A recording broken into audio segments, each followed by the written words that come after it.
This is the crypt, a long, narrow entrance which connected the sacred precinct with the stadium.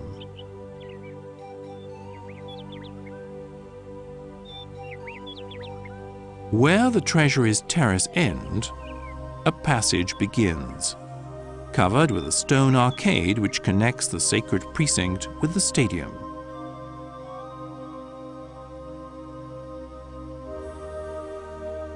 It is known as the crypt. This passageway, which ended in a propylon of Corinthian columns on the side of the sanctuary, dates back to the Hellenistic period.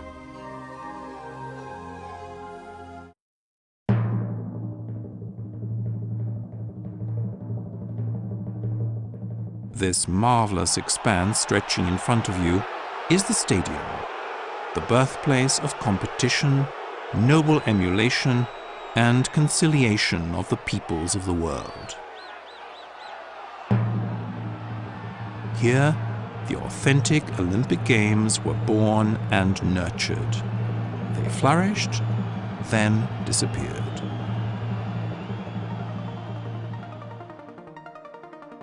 The stadium underwent various structural stages. In the archaic period, it had no raised banks for the spectators, and the entire western side, which bordered the sanctuary, was open.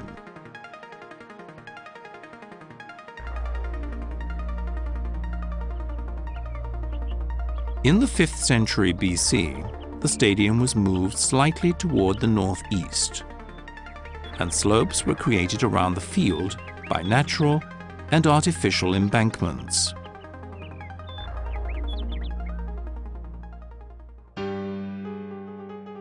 In the 4th century BC, the stadium was separated from the sanctuary. Until then, they were connected because the games were of a religious nature.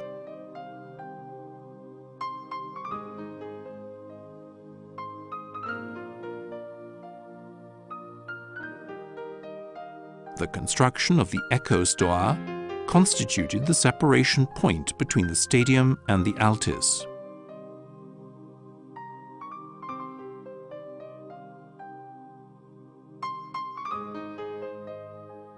During the 4th century, the stadium was 212.5 meters in length and 28.5 meters wide.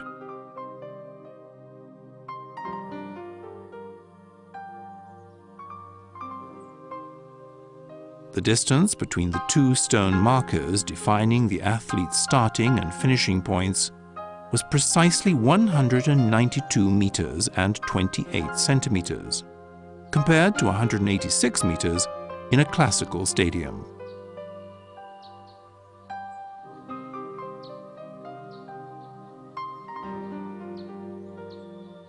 The stadium held about 45,000 spectators, sitting on the ground. There were only a few stone seats, which were reserved for distinguished personalities.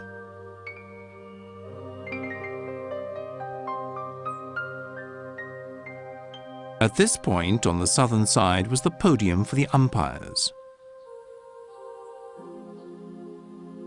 And here, exactly opposite, was the altar of Demeter Hamini, which represented the only woman who was permitted to watch the Olympic Games inside the stadium.